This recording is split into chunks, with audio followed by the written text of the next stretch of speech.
the first criteria that I use on my VOD review, the first one would be positioning. Excuse me. Positioning.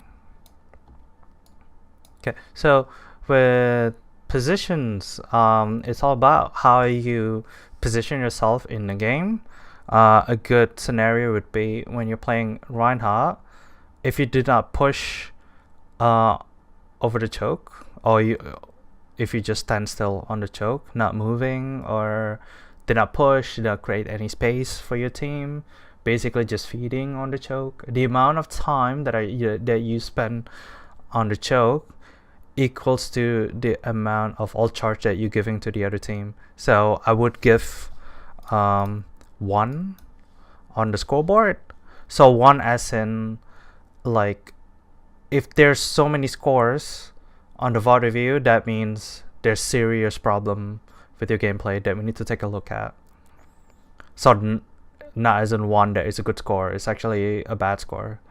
The second one would be game sense. The most important bits in the criteria. So with game sense, it's about how aware are you in the game. Such example would be if you see a tracer blinking, but you did not do anything about it as a McCree, you did not try to get back to your team, or if you're playing D.Va and then if you see tracer just blinking on the sidelines, but you did not try to peel for your support, and then you just went in with the Winston, that's basically another 1 on the scoreboard. A good comment that I would put out on game sense, a scenario would be if you're playing Sombra and the enemy team has Zarya and Hanzo. The Zarya use Graph, but immediately you hack the Hanzo. That's a good point in my book. So instead of me putting 1 there, I would comment on that and say that that was a really you just showed prowess on your game sense. So that's a good mark on my book. Furthermore, with game sense, it also comes down to how aware, not just with enemy positioning, but with the tempo of the game. Example of a good game sense is if you are aware if you're winning on control point and then you keep trickling and then you push it to 85, and then when it comes to 85 you stop pushing, if that equals to the enemy team has 1 last push, and then instead of like using your resources or ult, you told your team to just get back, regroup, it's already 85. So that's a good game sense there. Another bad game sense example would be if you're playing Reinhardt and then you did not manage to track the enemy Reinhardt's ult, and then you didn't try to block his Earth Shatter. You didn't realize that he has Earth Shatter. That's just one example. The third one would be mechanics. With mechanic, I'm not as harsh as the rest of the criteria with mechanic. Example of a mechanic would be if you're playing Zen and then you're shooting left click on a duel that you cannot escape, such as when there's a tracer or Genji dicking you, you cannot escape this duel, so you have no choice but to retaliate. Showing mechanic prowess would be if you try to discord the enemy tracer first and then you would hit your left click. But if you didn't use discord, it just hit left click without actually discording them first. Just shows how your mechanic needs improvement. So that's 1 in the scoreboard. So for the next scenario would be mechanic. If you play let's say if you play Genji example, if you play Genji, if you know the dash combo, the dash melee combo with animation cancel with melee, like every single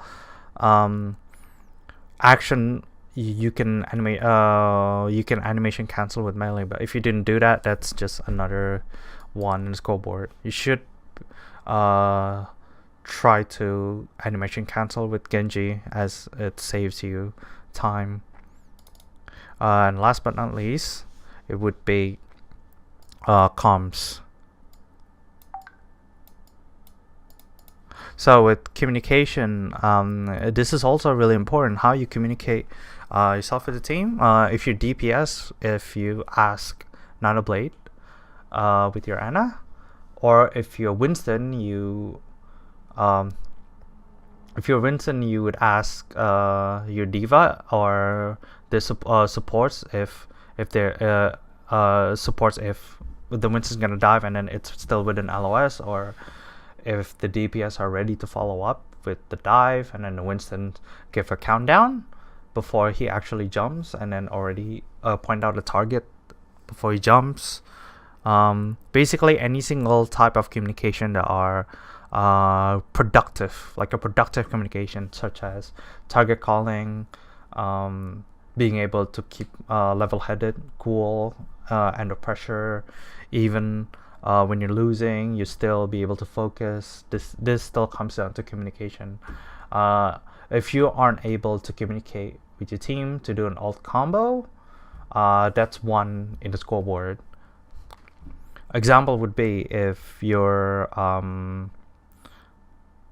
if you're playing Zarya and you're unable to communicate with any of your teammates to combo ult, such as maybe Graph Tracer Bomb or Graph Dragon, or if you're playing Goats, would be Graph Diva Bomb. If you're on it, if you didn't communicate with your team to do ult combos, basically anything that has to do with communications, if you fail to do those things, it would be a 1 in the scoreboard. So for example, if you have more of the scoreboard in mechanic, let's say I put a score of 5 and then game sense to positioning 3, example, this is just an example, that means this has something to do with your mechanics that we need to take a look at, that we need to see and identify what can we do to improve your mechanics, such as if you're